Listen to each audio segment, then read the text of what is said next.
To me, I guess it's been said around the industry, your sound owes a lot to the 60s. Maybe we can talk about that in a couple of minutes of how the 60s meet the 80s when it comes to the Bangles. But one of my favorite things from the 1960s was Star Trek. And of course, one of my favorite characters was Leonard Nimoy. And when I saw it, yes, can everybody do that? Did you see Back to the Future? Yeah. I'm Darth Vader from the planet Vulcan. Yeah, I managed to get that one. When I saw Leonard Nimoy in the Going Down to Liverpool video, I thought, great, you know, one of my heroes together with a brand new band who I really, really enjoyed. How did the connection between you and Leonard Nimoy come about? I actually went to preschool with his kids, Julie and Adam Nimoy, and grew up with their family and my family being very, very close friends.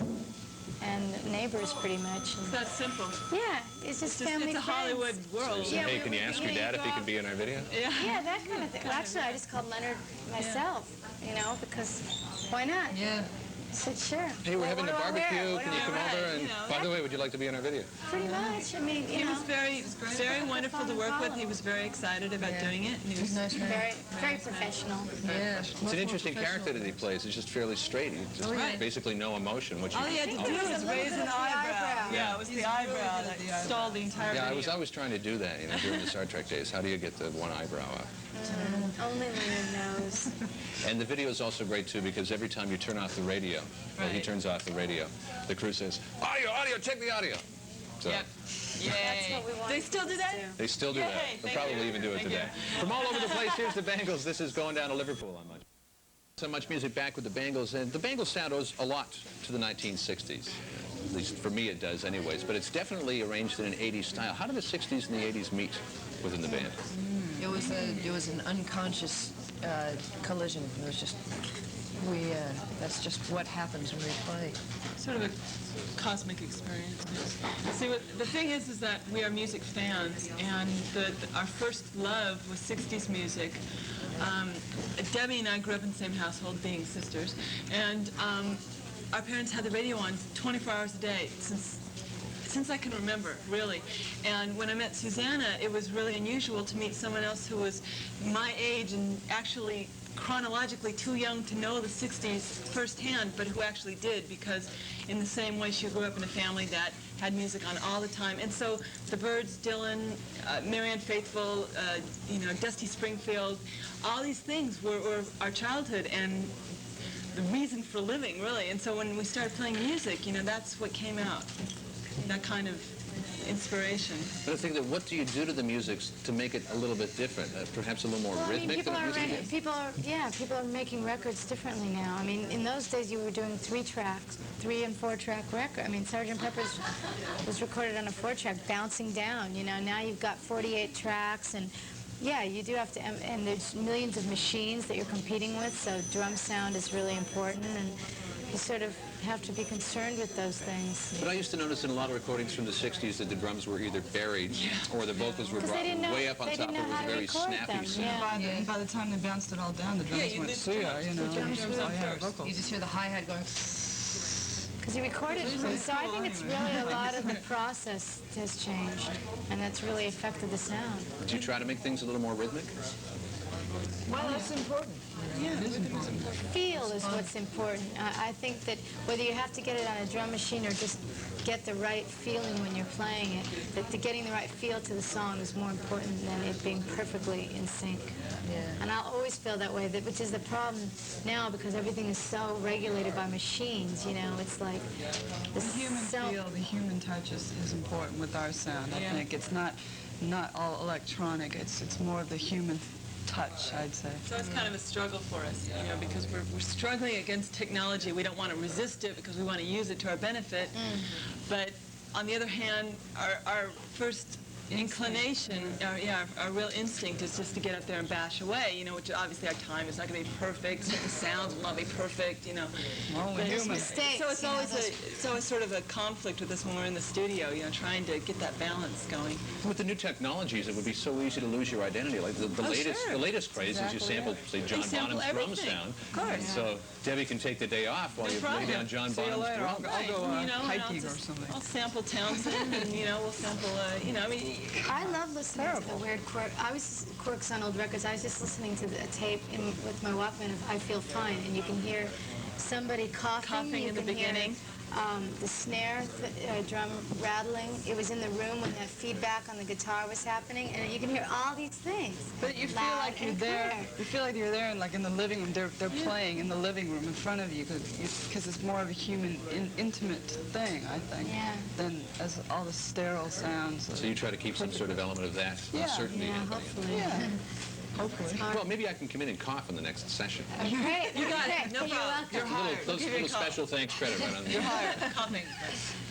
But through listening to Different Light, two of the stronger songs have been written by other people, Prince and Jules Shear, who wrote If She Knew What She Wants. But then you listen to Different Light as well, and it's a very strong song, which was penned by the band. And do you feel comfortable as songwriters, or do you feel that you have to go outside for material? We definitely are comfortable as songwriters. On the Different Light album, what happened is that we had been touring right up until we recorded that album, basically. And so trying to pull together our material and that kind of thing came under a time restriction, actually.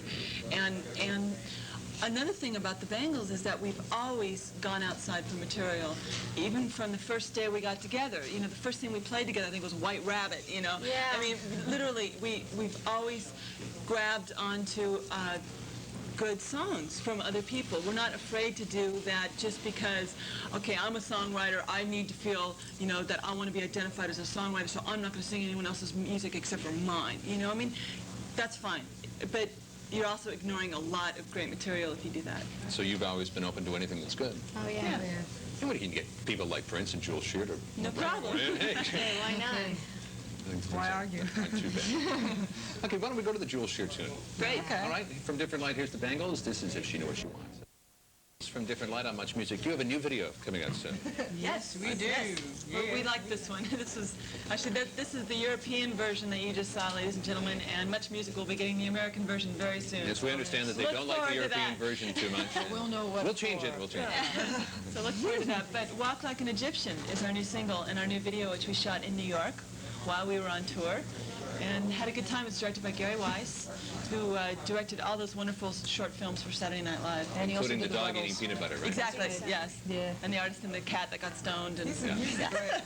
Brilliant guy. Did you take more of a hand in the direction of this video than once in the past? Yes. Yeah.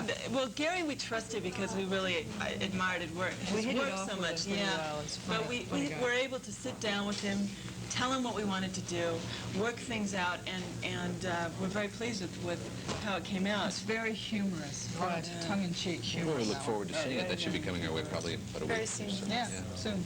One last question before you go. You were mentioning all of the 60s songs that you listen to and the artists in such endearing terms. And I know that for me, when I listen to things like Mungo Jerry's Summertime, I can smell things. I remember exactly what I was doing. Me too. Do you want your music to evoke that same sort of atmosphere? Exactly. That's the You said ultimate it. I mean, it's experience. the emotion too. You know, I mean, Sense memory. yeah. And It's the emotion. ultimate. And the things you felt. Oh God, you know, someone who's breaking up with their boyfriend or girlfriend at that time. It's like, oh, I remember that. You know. Which, of course, is better than what we think of when we hear the songs because we just remember duking out with the producer. Yeah. Do you have any favorite songs that bring back favorite memories? Summer in the City. Yes, Summer in the City. I remember that. 66. Just Memory. the whole Are You Experienced album. Some I like agreement it back back there. The Doors album, Doors for Stuff. Yeah, that one. How about you, Debbie? Oh, yeah, same. Same? Same with those. Susanna? All those. Help. Help? Beatles. All of it. Yeah, Help reminds me of grade 4, and I hated my grade 4 teacher. Bad memories from there. Manic Monday is starting to be my wake-up. Really? It's Oh, the good. week again, so it's going to have some memories, although I don't know how fond they'll be, because you know what Mondays are like. Anyways, we want to thank you for dropping by. We've got some T-shirts for you here. Who'd like white and who'd like black? Black, white. If it's Black, second, white. let's see, it's White, right. black. Well, the let's white ones see are what- great. Here, check, check, Oh, I like those. check the white one. Okay, let's see Here's the white one on ones. three. Okay. White ones are very, very And the black ones are just they're a little plainer, you know. This, Ooh, I want a black one. black now. with, black one. I want I want a black one. uh-oh, we've got 3 who want black and only one. All right, now we go into Bangles democracy. Okay, ready? Okay, well here, I'll tell you what, we'll give you the white one in the meantime, Okay. because it's a smaller one. And we'll give it the black ones, and I promise that I'll get you a white one. A black one, I mean, a black one, yes. Yeah, I like the black ones as well. All right, there you are. Let's as well, also 206. Thank you so much. Now that you've Thank duked you. it out over the T-shirts, is there maybe a favorite song that you can duke it out over that we can play for you? I want to see a cult video. Can I see a cult video? Yeah. Can she see a cult video? Yeah. They're foxy. Yeah? She's so sanctuary. Foxy? They're foxy. I don't know. Strange nostrils. Hold on, wait a Really minute, wait a do. minute. You can't talk about men like No, that. wait a minute. Just a We second can here. talk about good-looking men in rock and roll. I You mean, can't come say on. foxy, though. I mean, Why not? it's a Why not? demeaning Is that a term. dirty word? How would you like it if somebody here said, hey, what a bunch of foxy-looking girls? Hey, they do like it. They do say that. And you'd like it? We're sick of them. Okay. Gnarly chicks. You These are can call- gnarly dudes. Okay, the gnarly dudes, Ian Asbury, the cult. Here's She Sells Yeah. Sanctuary. Thank you.